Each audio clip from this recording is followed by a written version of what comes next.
Le voy a dar pase a Paola, que tiene un súper panel de nube para que todos los servicios orientados a la ciudadanía puedan realmente ser escalables, como lo hemos conversado en la mañana. Paola. Buenas tardes, Marushka, muchas gracias.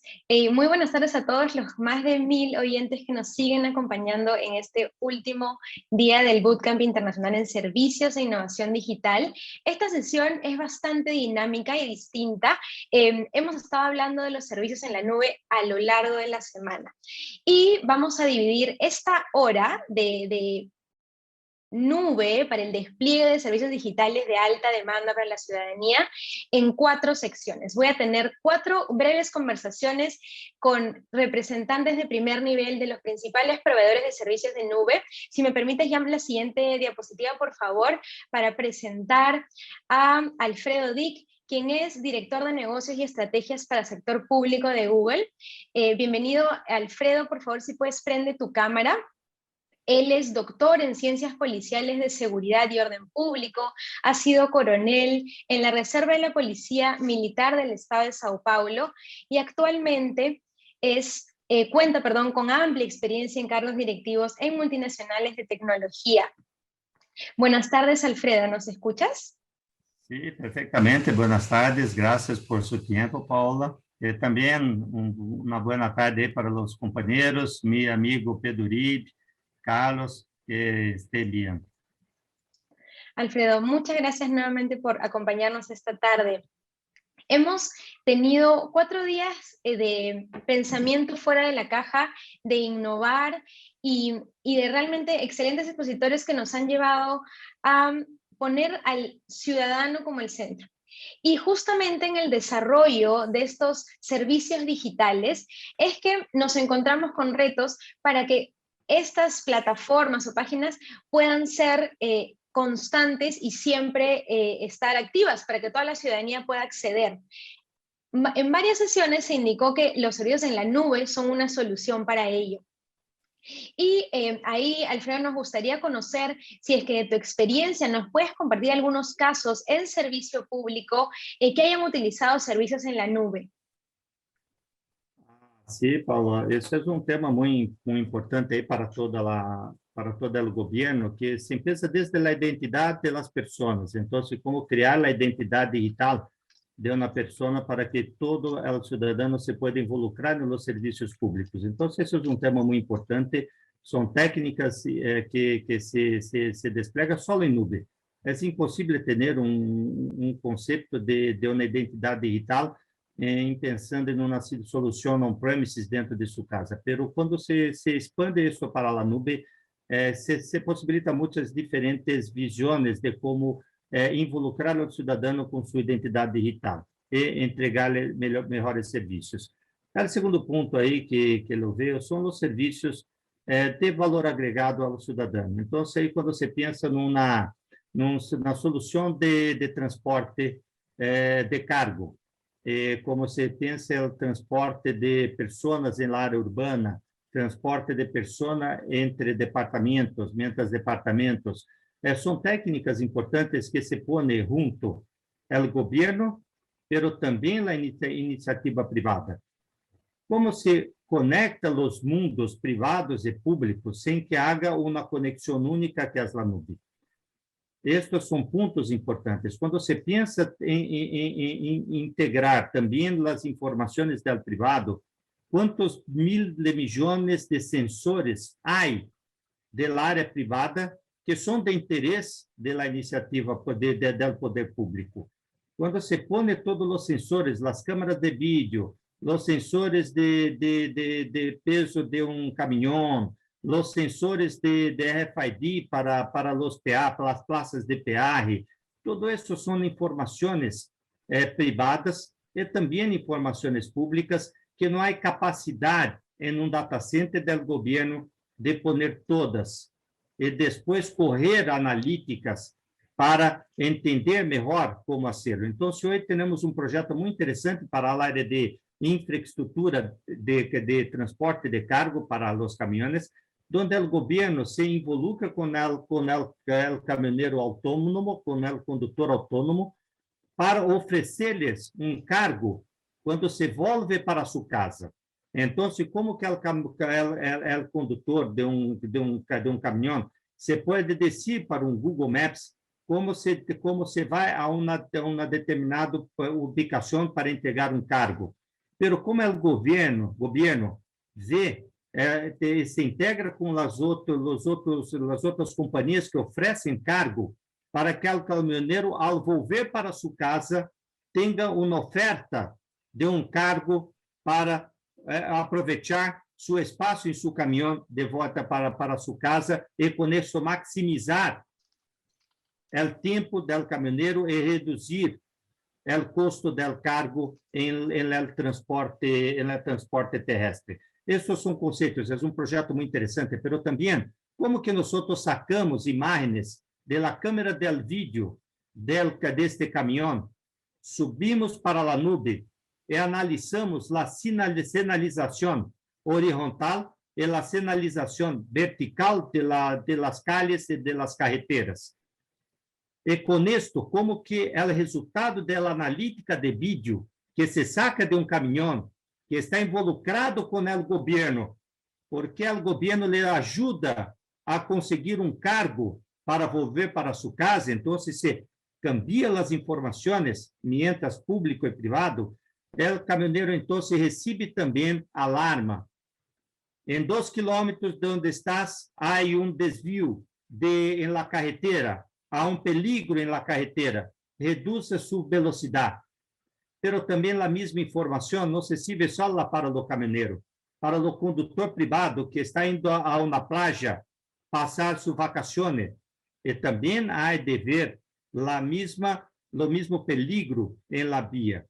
Como que se pode enriquecer este dado com os dados de Waze for City, Google Waze for City, para que também o condutor privado que está a caminho de suas vacações se pueda dizer: há um peligro aqui na calle, há um acidente na carretera, e o caminhoneiro também se recebe esta alarma para que pueda ter mais segurança em seu transporte. Este é um projeto muito interessante que se pode cambiar para todo um país com muita facilidade, porque é totalmente enfocado em sensores digitais, em la vontade do condutor, em estar conectado com o governo para receber este tipo de insight, de analítica em tempo real e melhorar a qualidade de seu transporte, melhorar sua segurança e reduzir o risco e reduzir o custo de seu cargo. Esta é uma ideia, é um projeto muito interessante que hemos desenvolvido em alguns países.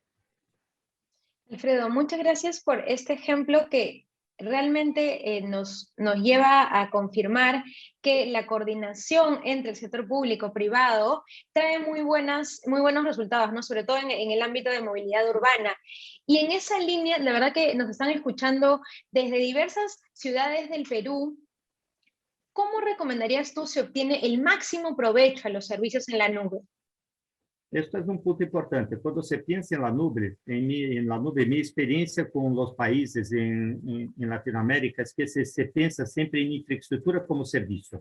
Se contrata na nube só a máquina virtual.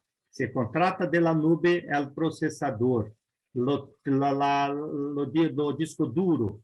Isto não é mais suficiente. Quando se contrata uma nube, é importante que se pense que mais uma nube pode trazer de benefício, de valor agregado para o projeto. Então, se a analítica, a inteligência artificial, software como serviço, ter uma base de dados que pueda manejar milhões de informações ao mesmo tempo, é uma base de dados diferente de uma base de dados que se tem dentro de seu data center. São bases de dados enfocadas em receber milhões de usuários e milhões de informações ao mesmo segundo. Então, quando se pensa em ir para a nube, não se pode estar enfocado só em infraestrutura como serviço, mas também adoptar as bases de dados como plataforma, como serviço, e soluções de inteligência artificial como software como serviço. Então, um paquete de um projeto, normalmente, há um pouco de infraestrutura como serviço, há um pouco de plataforma como serviço e um pouco de software como serviço. E a municipalidade, o governo tem que entender que quando se contrata, não se contrata só no preço o preço menor de la memória, ou o preço menor do disco duro, ou o preço menor de la máquina virtual. Se tem que ver também todo o que há de base de dados e que há de software como serviço, como inteligência artificial, e poner isso como um paquete. E tendo a visão de um paquete em la nube, isso aí sim se tem o melhor ahorro do custo quando se contrata a nube. Quando se compara, hace a comparação solo mientras o serviço de máquina virtual com o custo de data center, a nube não pode ser le dar o melhor valor agregado.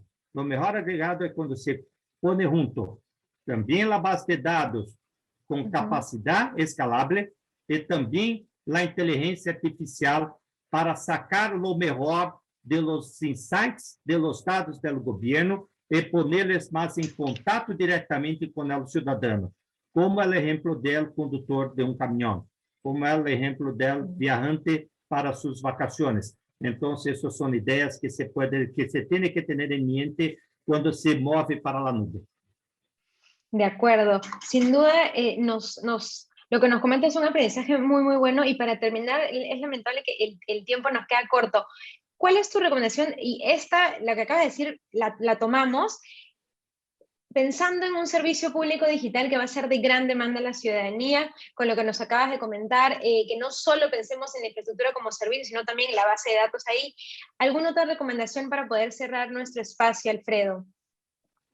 Quando se pensa em Open Data, o mais importante passa por dois conceitos: qualidade da informação e a proteção da informação, a anonimização do dado. Então, aí, quando se pensa em ter em la nube aberta ao cidadão, nós temos que garantizar com muita tecnologia o conceito de data loss prevention e right management system.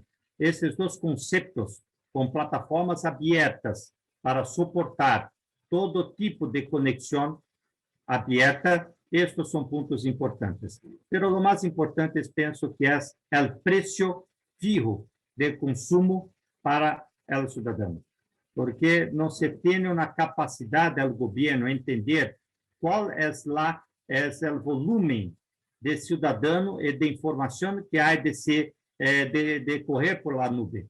Então, se ter um acordo de serviço com o provedor de la nube, com preço fijo, para suportar 1 ou 1 milhão de cidadãos, este é o ponto importante de uma estratégia de nube, que tenha também um sócio de confiança que lhe entregue com os preços adequados para qualquer volume que há necessidade no país. Te agradezco, Alfredo, y además Winston Barrera te agradece también la recomendación, porque la mayoría de instituciones públicas nos comenta, efectivamente, algunos solo se han centrado en contratar IaaS o infraestructura como servicio, y se ha descuidado a veces las oportunidades que tenemos con plataforma como servicio y software como servicio, ¿no? Que é o mais importante, porque software como serviço que realmente se ahorra os custos, porque se põe mais inteligência por sobre os dados e se oferece mais conhecimento para o cidadão e para a pessoa que toma a decisão. É só o IaaS, não é o melhor uso da nube, porque IaaS se pode correr também on-premise. Penso que IaaS é só um rito de passagem para PaaS e para SaaS. Então, se empieza sua transformação digital subindo para a nube como IaaS, mas tem que ter em mente que de IaaS tem que tomar a vantagem de PaaS como a base de dados e também como serverless, como serviços de conexões e transformação de dados, e também SaaS para a inteligência. Então, IaaS é a ponta de partida para a transformação digital hasta que se conecte con la visión de SaaS. Excelente, me quedo con esa última frase que creo que realmente ha sido bastante descriptiva.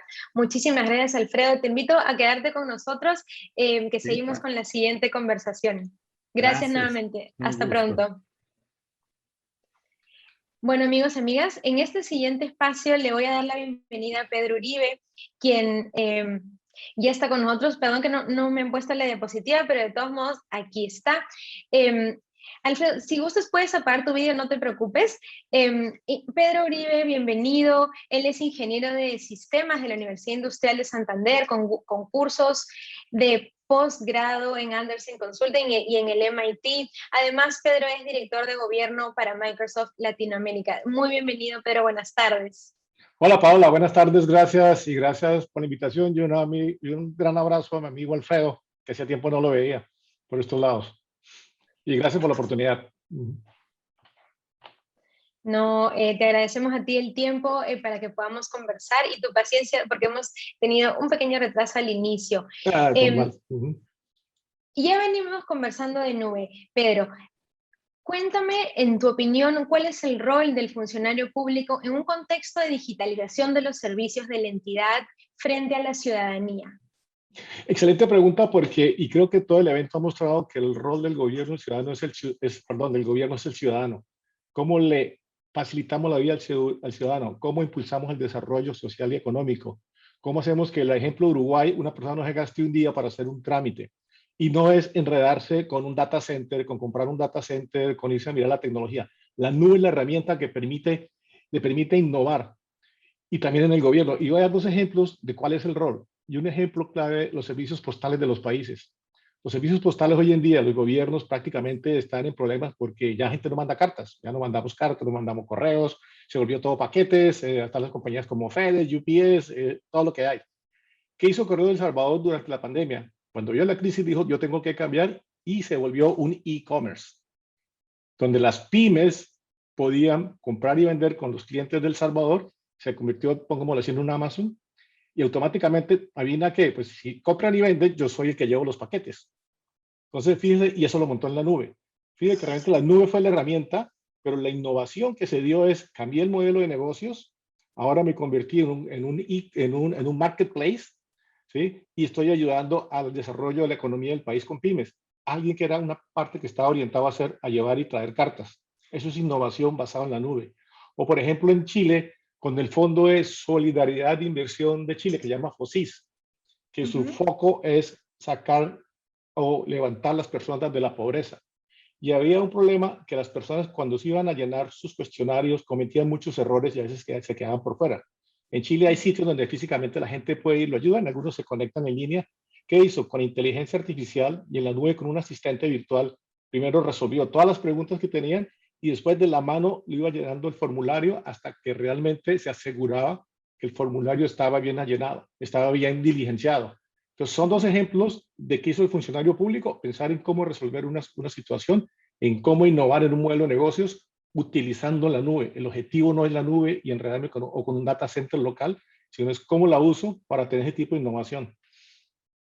Sí, Pedro, muchas gracias por tu reflexión, porque en la mañana nos comentaba Cristian, ingeniero de software, que justamente las soluciones, y lo hizo con una historia muy, muy buena, porque primero decía, para replicar, ¿qué hago? Tengo un disco duro adicional, ahora tengo que tener un disco duro más, pero no puedo estarme preocupando en el cuidado de eso, porque tiene otras necesidades, y como tú comentas, hoy la ciudadanía debe estar al centro, y el funcionario público pues podría sacar mayor provecho, como también lo ha comentado Alfredo en su intervención anterior, para la ciudadanía. Ahora, hay un temor, y muchos escuchan la palabra nube pública y podrían considerar que los datos, por ende, se convierten en públicos. ¿Eso es correcto o es un mito? Son mitos, alrededor de la nube hay muchos mitos. ¿Y qué pasa? Cuando yo digo dónde está la nube está en la Tierra. Son grandes centros de datos alrededor del mundo donde está la información. Pero ¿eso qué implica? Los datos siguen siendo del cliente. Es el dueño de los datos. No importa dónde esté ubicado, el gobierno sigue siendo dueño de sus propios datos.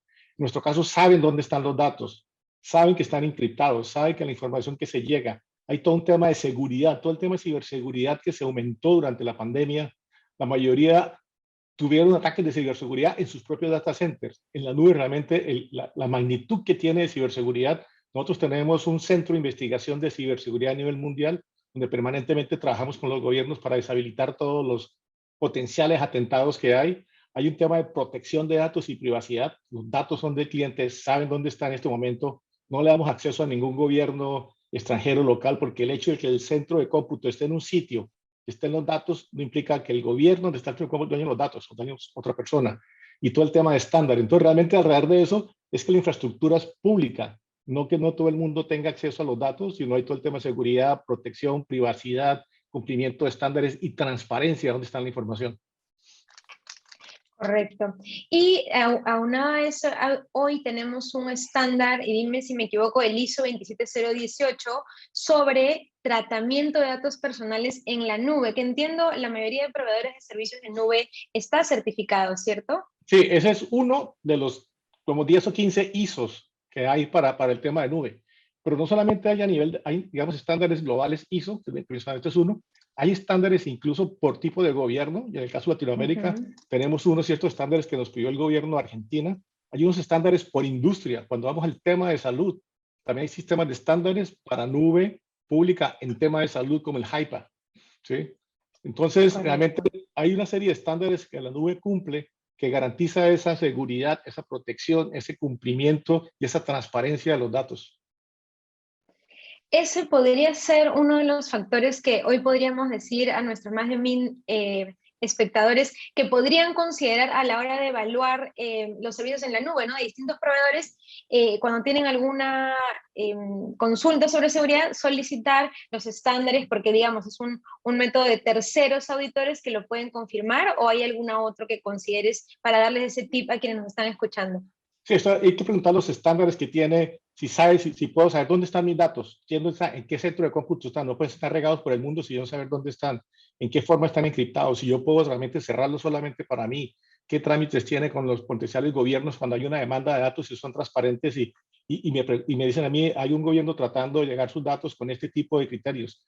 Creo que eso es fundamental y como dice, hay muchos mitos en el tema de seguridad. Seguramente la nube va a ser híbrida. Hay ciertos datos que seguramente sí, por temas de seguridad nacional, van a estar en las fronteras del país, pero si uno hiciera un proceso de clasificación de datos, seguramente encontramos que el 80% pueden estar en la nube de infraestructura pública, no que sean públicos, y el 20% van a estar realmente dentro de las fronteras del país. ¿Sí? Y esa es la realidad que vamos a encontrar, o que estamos encontrando realmente en Latinoamérica. Exactamente, justo eso es lo que te quería comentar. Hay algunos sectores que tratan datos más confidenciales que otros, ¿no? Podemos hablar de salud, justicia, defensa. ¿Conoces algún caso de agencias que tengan datos críticos y utilicen servicios en la nube? Tengamos el Poder Judicial, todos los jueces, casos, audiencias, que en muchos casos son temas críticos de alta relevancia.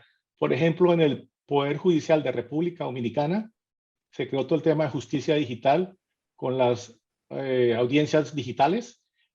914 jueces están trabajando en línea, más de 433 tribunales y más de 260,000 casos al año que se manejan en la nube, en una solución. Y muchos de esos casos son confidenciales, o sea, es casos de alto perfil que se da. Es un ejemplo que la información está allá. Otro ejemplo es, incluso en Perú, el SUNAT o el SAT, son los datos de impuestos del país, del ciudadano, están en la nube. O en muchos casos, como la Fuerza Aérea Colombiana, que también empezó a adoptar lo que era Office 365, que es otro tipo de nube que está tomando los datos. Entonces sí, vamos ahí, y en Estados Unidos el Departamento de Defensa de Estados Unidos, uno de los contratos más grandes del mundo, está en la nube con Microsoft. Entonces sí hay ejemplos de que realmente es un balance entre la parte que es local y lo que puede irse a la nube pública. Ok, interesantes los casos que nos comentas, Pedro.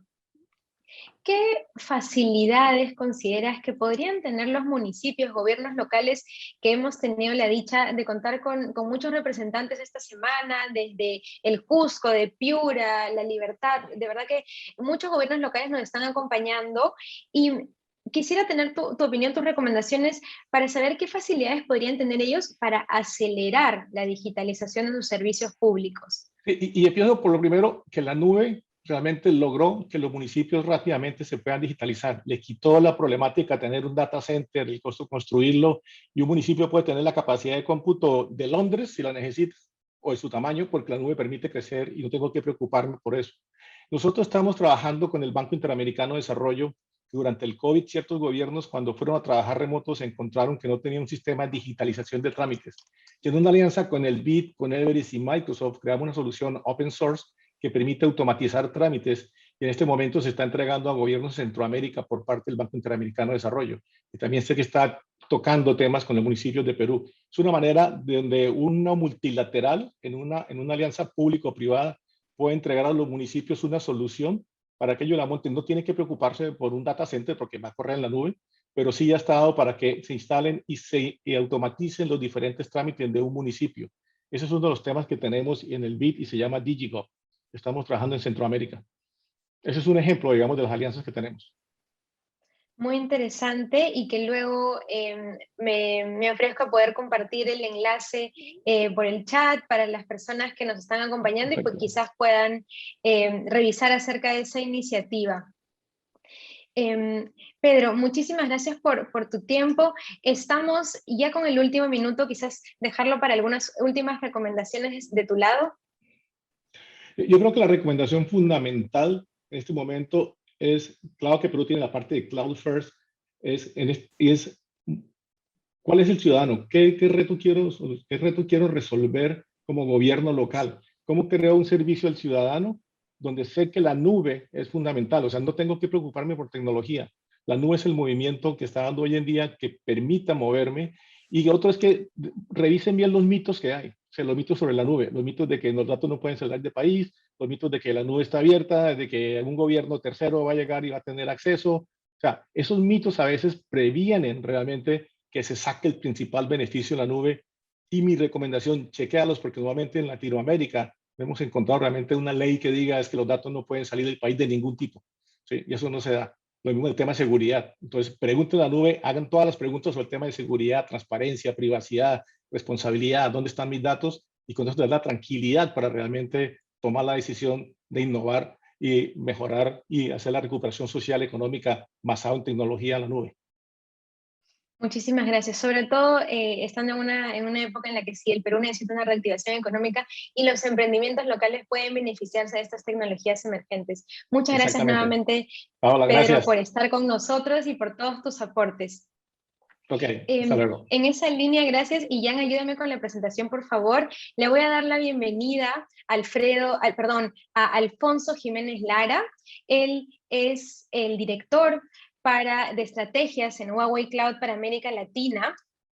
Es licenciado en informática con maestría en administración de empresas con mención honorífica por la Universidad La Salle. Alfonso cuenta con más de 31 años de experiencia profesional en compañías multinacionales de tecnología y es para nosotros un verdadero placer poder contar con su participación y todos los aportes que nos pueda dar en este Bootcamp Internacional de Innovación Digital. Alfonso, bienvenido. ¿Podrías activar tu cámara, por favor? Muchas gracias. Sí, buenas tardes. ¿Ya me ven? ¿Ya me ven y me escuchan? Excelente. Muy buenas tardes, Alfonso. Bienvenido. Gracias por estar con nosotros. Gracias. En este espacio que tenemos, quisiera consultarte, Alfonso, ¿por qué se dice que la nube es un habilitador? Lo hemos escuchado en toda esta semana, pero quisiéramos contar con tus apreciaciones sobre ello. Claro, muchas gracias, Paula, y buenas tardes a todos. Gracias por su tiempo y por acompañarnos. La transformación digital no es nueva, no surgió hace algunos meses con pandemia. Ya una serie de mejores prácticas por industria, y no importando el país, no importando el tipo de industria, no es exclusiva de un gobierno, de una academia, se había iniciado ya. Sin embargo, el año pasado en pandemia, en donde todos tuvimos que reinventar procesos, reactivar o transformar sistemas y atender a los clientes de una manera diferente, la nube se convirtió en un habilitador. Y pongo 4 premisas básicas, Paula. La primera, la transformación digital no es opcional. Repito, no es opcional.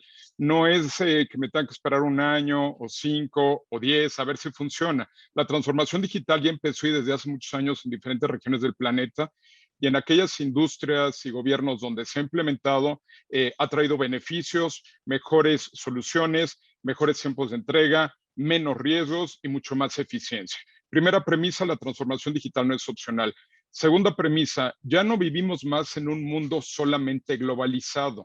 Repito, ya no es solo globalizado. Vivimos en un mundo digitalizado, en donde las soluciones están a un touch de distancia de mi dispositivo inteligente, y con eso puedo pagar un impuesto, consultar una multa, entrar a una cátedra de la universidad, comprar un producto o un medicamento. Número 2. Número 3. Las personas, los procesos y los sistemas ya no son los mismos que éramos hace 14 meses. Nos transformamos y evolucionamos para brindar mejores servicios a clientes y usuarios.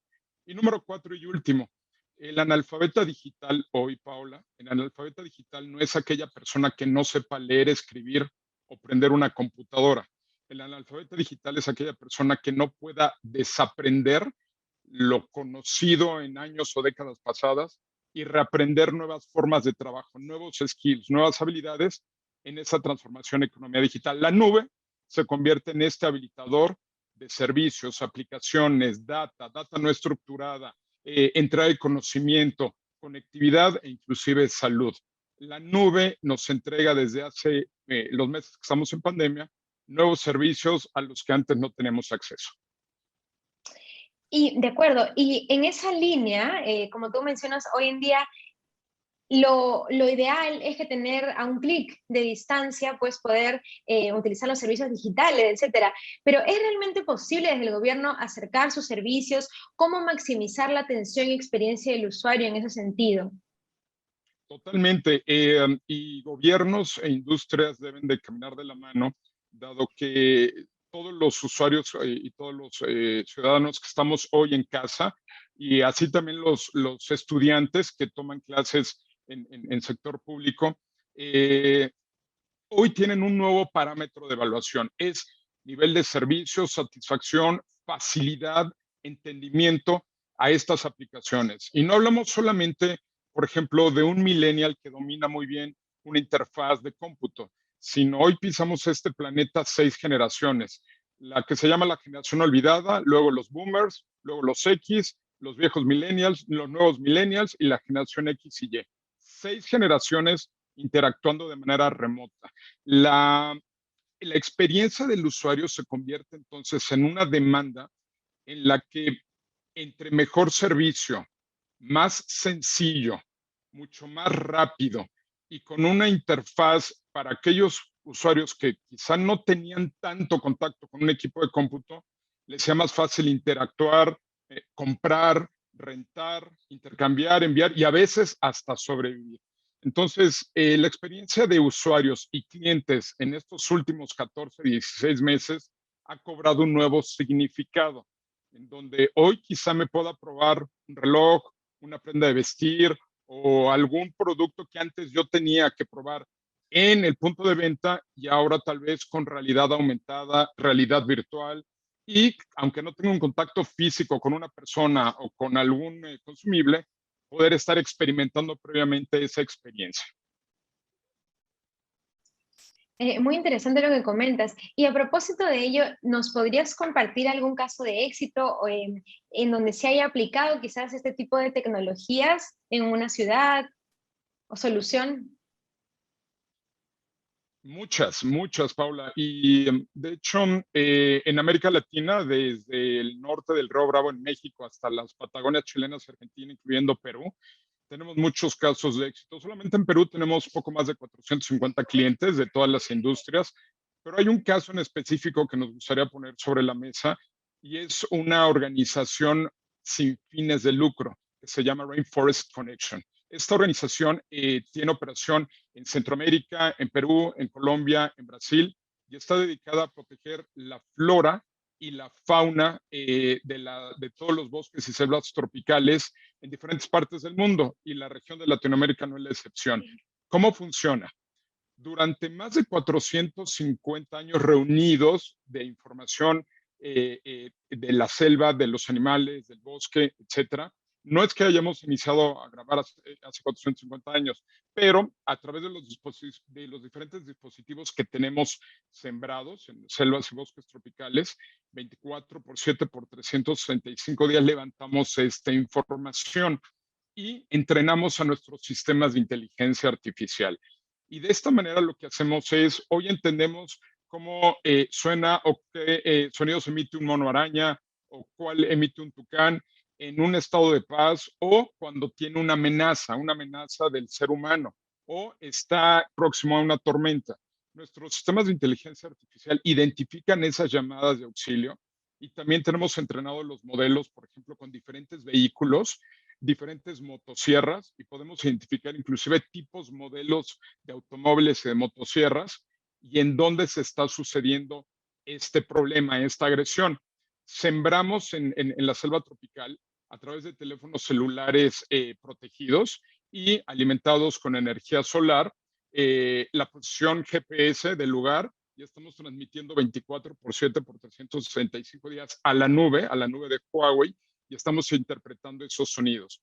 Cuando escuchamos una motosierra o el sistema de inteligencia artificial lo escucha e identifica que es una agresión, le avisa a las autoridades correspondientes, a los rangers, guardabosques, a la policía estatal o municipal, y con el GPS lanza a los equipos o brigadas de rescate para evitar la tala ilegal de árboles o capturar aves preciosas. Al momento se tienen protegidas más de 6,000 kilómetros cuadrados de zonas y áreas verdes y hemos evitado la tala de más de 4 millones de árboles a nivel Latinoamérica, Paula.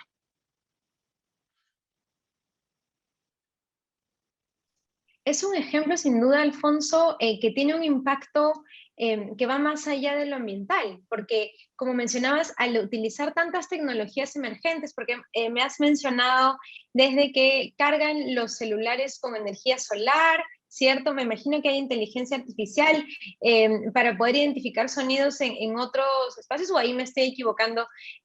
¿Cómo es que determinan, y tú decías, no están grabando hace 450 años, pero pueden tener toda esa información?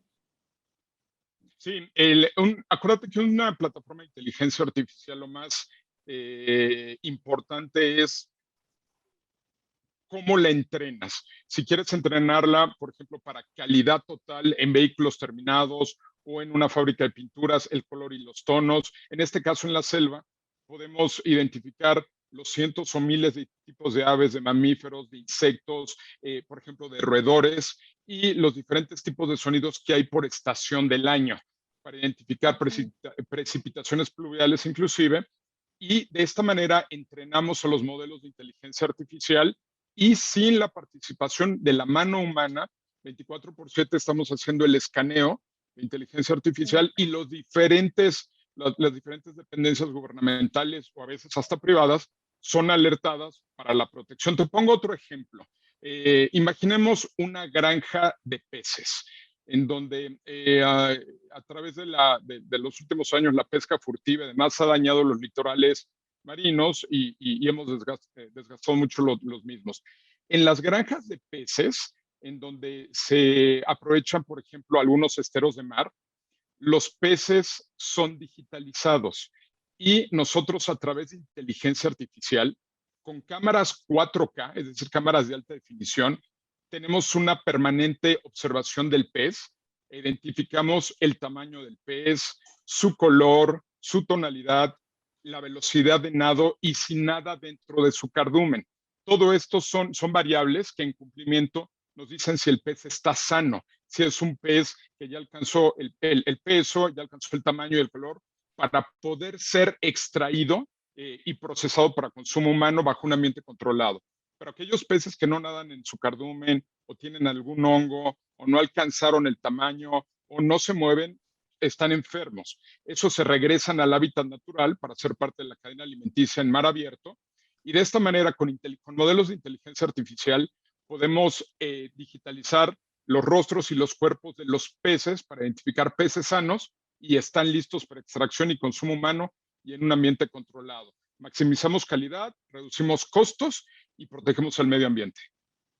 Exactamente, y como nos comenta Maribel Agreda en los comentarios, felicitaciones y gracias por compartirnos estas soluciones, porque sin duda el tema de la tala ilegal, la caza de peces en extinción en protegidas, son temas que debemos tomar acción. Y hoy nos acompañan más de 1.100 agentes de cambio del Perú, así que te agradezco mucho tu participación. En estos últimos minutos, si es que nos puedes compartir unas últimas reflexiones o recomendaciones para quienes nos están escuchando y tienen intención de seguir innovando en la transformación de los servicios digitales.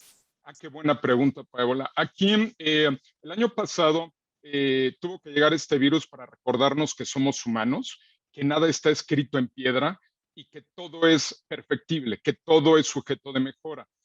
La nube como habilitador me permite acelerar estos procesos de transformación digital con nuevas herramientas y nuevos frameworks. Hoy los estudiantes, hoy la academia, hoy la industria, tenemos que pensar en qué habilidades necesitamos para nuestros colaboradores. Voy a dejar algunas sobre la mesa para la gente que nos acompaña. Cloud, obviamente, en todas sus modalidades, pública, privada, híbrida, bajo los lineamientos de IA, SaaS, PaaS, etcétera. Inteligencia artificial, modelos de learning machine. Número 3, temas de virtualización. 4, ciberseguridad. Y número 5, y muy importante, Big Data y Analytics. Y con esto cierro mi participación. En el año 2018 cerramos una volumetría global más o menos de 4.4 zettabytes de información, 4.4 zettabytes en el 2018. El año pasado, 2020, lo cerramos con un aproximado de 60 zettabytes de información. Pero para el año 2020, para 2025 vamos a tener entre 180 y 200 zettabytes de información, principalmente de data no estructurada, de datos que no son renglón por columna, imágenes, movimiento, video. El video es el nuevo dato, es el nuevo petróleo, colores, la forma en la que las personas se mueven, vehículos, aeronaves, la forma en la que podamos analizar e interpretar con fines de negocio y de servicio esta data no estructurada. Con esta volumetría que crece día a día, podremos ser más eficientes, más competitivos y en un sector gobierno darle un mejor servicio al ciudadano. Muchas gracias por esta última reflexión. Sin duda, con todas las soluciones que nos has compartido y también Alfredo, Pedro más temprano, lo que se requiere es eso, que demos mejores servicios a la ciudadanía. Alfonso, te agradezco mucho este espacio y bueno, te invito a que nos sigas acompañando. Ahora vamos a terminar este panel con el siguiente presentador. Muchas gracias nuevamente. Nos vemos pronto. Buenas tardes. Gracias. Hasta luego. Hasta luego. Ahora voy a tener una conversación con Carlos Duque, que es gerente de arquitectos de soluciones para la región NOLA de Amazon Web Services.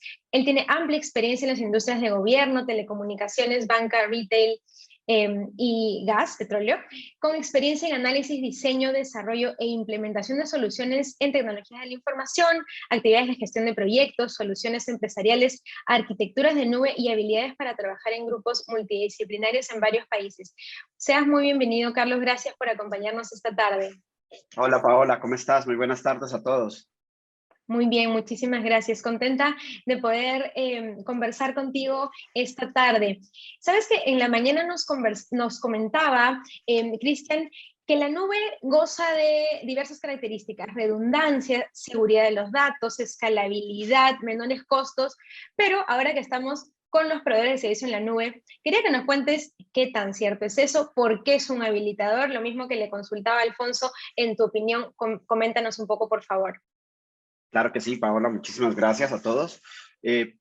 Mira, la verdad es que la nube se traduce al cómo. Normalmente, desde cualquier entidad de gobierno, sea gobierno central, gobierno regional, educación, salud, siempre estamos enfocados en el qué y el por qué. Y algo que tenemos que resolver.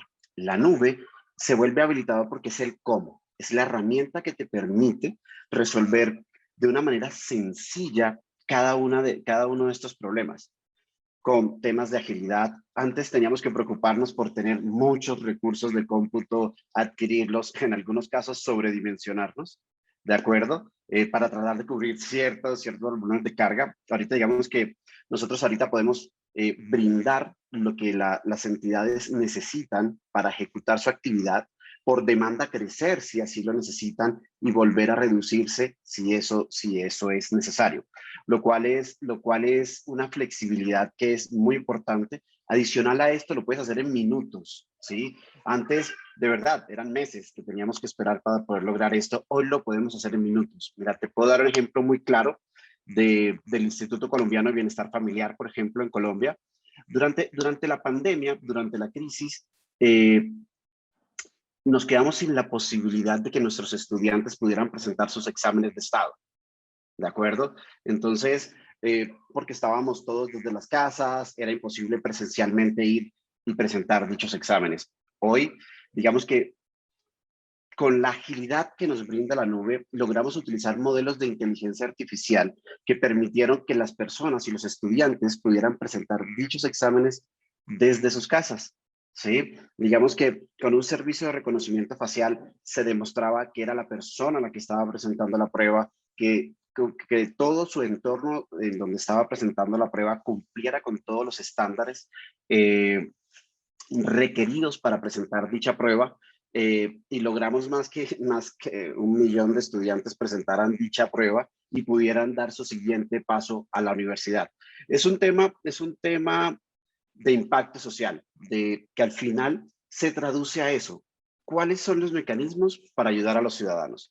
Y esa es la nube. Independiente del contexto donde te encuentres, como te decía, sea gobierno central, regional, educación o salud, puedes enfocarte en el qué, en el por qué, en el ciudadano, en la prioridad. ¿Me entiendes? Y el cómo se lo dejas a la nube, ¿sí? Digamos.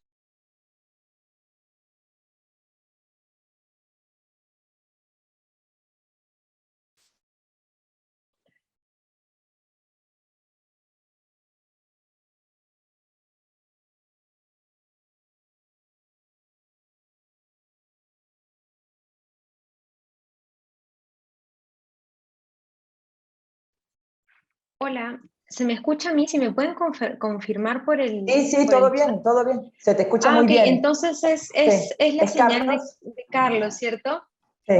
Ok, porque pensé que mi computadora había sido. Mientras Carlos se Sí, reconecta, ahorita se porque reconecta. aquí lo tenemos, quiero dar respuesta a una de las preguntas que tenemos en el chat. Volvió, Aquí está volvió. Carlos. ¿Nos escuchas? Solo quita el mute y te Ya, escuchamos, Carlos. se fue el internet un segundo, disculpa. No hay ningún problema. ¿Me escuchan? Sí te escuchamos, la cámara está congelada, pero si gustas puedes apagar la cámara y te seguimos escuchando. Ok, perfecto.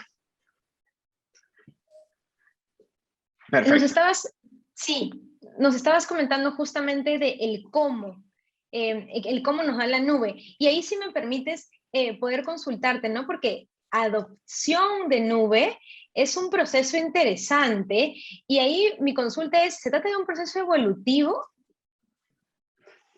La verdad es que sí, la verdad es que hay muchos mitos detrás de esto, ¿no?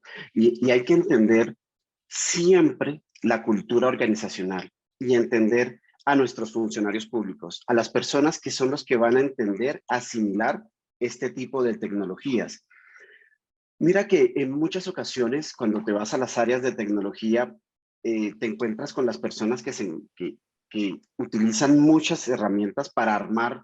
Un ejemplo, te doy el ejemplo de un carro. ¿Sí? Tenemos todo ese equipo de personas especializadas que construyen el carro. La pregunta es, hoy tienes el carro, ¿cuál es el siguiente paso? ¿Me entiendes? Entonces, es hacer ese cambio de mindset, de preocuparnos en el cómo, volver a la importancia de cómo podemos ayudar a los ciudadanos y utilizar ese proceso de adopción. Claramente requiere un proceso de aprendizaje, un proceso de entender dichas tecnologías,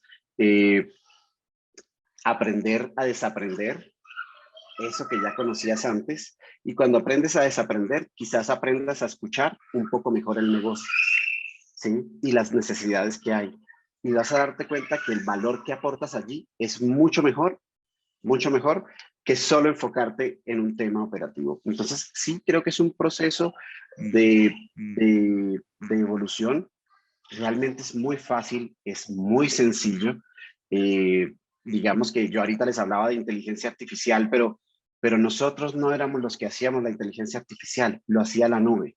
Nosotros dábamos los lineamientos para que esto pudiese ocurrir, ¿me entiendes? Y le dábamos como esa materia prima a la nube para que nos pudiera ayudar en un problema específico. Entonces creo que respondiendo a tu pregunta, sí, sí creo que es algo que hay que entender, hay que digerir. Es muy fácil, la verdad es que es muy fácil. Si no lo fuera, no tendríamos estos resultados tan rápidos en momentos de crisis, por ejemplo, como los que vivimos actualmente. Pero digamos que hay que aprender a desaprender y empezar a digerir estas nuevas tecnologías también como parte de nuestro proceso personal y profesional. Correcto.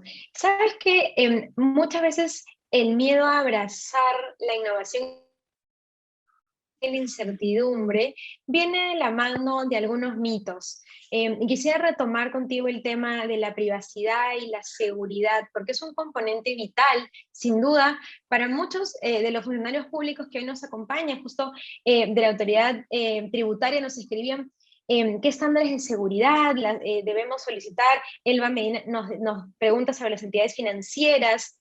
Entonces, Carlos, ayúdanos. ¿Qué medidas para preservar los aspectos de seguridad y privacidad se toman en los servicios en Mira, la nube? es una excelente pregunta. La seguridad viene desde diferentes frentes, ¿sí? Si lo que quieres es tener tranquilidad por estándares de seguridad de la nube, existen múltiples entidades certificadoras que se encargan de demostrar que así es, ¿de acuerdo? Como mencionaban anteriormente, las ISO, SOC, HIPAA, todos estos tipos de entes certificadores se encargan de darnos la tranquilidad de que nuestra información está bien. Yendo un poco más allá, hay que entender que la seguridad la hay desde diferentes puntos. La hay desde donde guardo mis datos, la hay desde donde accedo a mis datos, la hay desde donde se desplazan mis datos, ¿de acuerdo?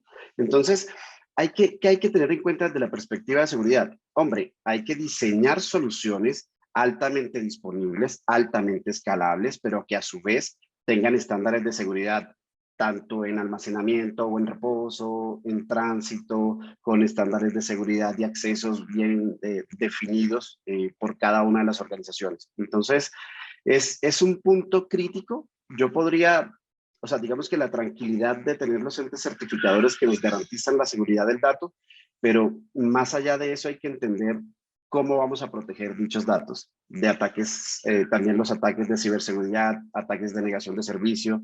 De hecho, en Colombia estamos viviendo una situación compleja en este momento y estamos recibiendo ataques de negación de servicio a múltiples entidades de gobierno, en donde hay que tener en cuenta esos escenarios y empezar a mitigar proactivamente estas problemáticas, ¿de acuerdo?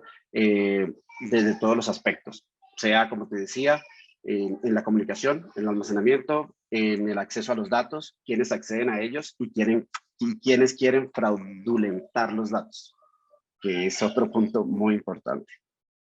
Así es. Y lo que trae esa colección me hace pensar en algo, y es que si yo en mi domicilio pongo la chapa más segura en la puerta principal, sin embargo, mis sobrinos al salir dejan la llave debajo del tapete de la entrada, no es no va a ser de mucho resultado la super chapa, porque en realidad están dejando la llave ahí, ¿no? Y de hecho, el eslabón más débil, a veces en temas de seguridad, es justamente el usuario. No sé si estoy diciendo bien la frase en realidad, pero depende mucho de nosotros, ¿no? Y hay un punto, Carlos, en donde efectivamente los servidores, y aquí no voy a hablar de ninguna marca en particular, pero con los 4 proveedores que hemos hablado, cumplen con estándares bastante estrictos. Sin embargo, si a la hora de nosotros como usuarios tenemos la mala costumbre de utilizar estos post-it, ahí no se ve, y aquí ponemos la contraseña y lo ponemos para recordar. A propósito, ayer fue el Día Mundial de la Contraseña, y entonces no estamos utilizando bien la seguridad que ustedes nos dan como proveedores en general. No estoy hablando solo de Amazon Web Services. Si ahí tienes una reflexión que puedas compartirnos. Mira, claro que sí. Mira, la nube, como les decía, es el cómo. Hay que entender cómo se debe, cómo cómo me puede ayudar a resolver mi problemática puntual. Para esto, yo necesito primero entender mi negocio, qué está ocurriendo, entender la problemática que quiero resolver, y te vas a dar cuenta que antes tenías que pensar en 1.000.000 de cosas, ahora no, ahora es mucho más sencillo. Entonces, yo lo que quiero es invitarlos a que tomen el tiempo de entender un poco más qué es la nube, porque estoy seguro que muchas personas apenas lo están digiriendo, ¿sí? ¿Cómo puedo acceder a ella? ¿Cómo me puede ayudar a resolver problemas? ¿Sí? ¿Cómo la inteligencia artificial no es ciencia de otro planeta, sino que es algo que tenemos hoy, que lo podemos utilizar y está a nuestra disposición eh, para resolver problemas que antes era de verdad muy complejo de resolver? Entonces, hay que aprender a digerir estas tecnologías, aprender a evolucionar también, conocer estas nuevas tendencias que vienen. Y pues la verdad van a darse cuenta que es muy fácil, no, es de verdad bastante sencillo en la adopción de este tipo de tecnologías. Entonces los invito a eso, a que se tomen el tiempo de entender un poco más cómo esta tecnología los va a ayudar. Te agradecemos mucho, Carlos, por estas reflexiones. Y así es, la tecnología hoy está a nuestra disposición. Lo teníamos en la sesión de ayer sobre arquitectura digital, y la idea es pensar en una estrategia que se alinee con la operación, para ello estamos, ejecutar y dar resultados. Te agradezco porque hoy día, en esta hora, y en realidad les agradezco a los 4 representantes de los proveedores de servicios de nube que nos acompañaron, porque nos han ayudado a abrir la mente, nos han dado ejemplos que realmente nos han inspirado. Carlos, muchísimas gracias, que tengas buenas tardes y hasta pronto. Bicentenario del Perú, 2021. Gobierno del Perú.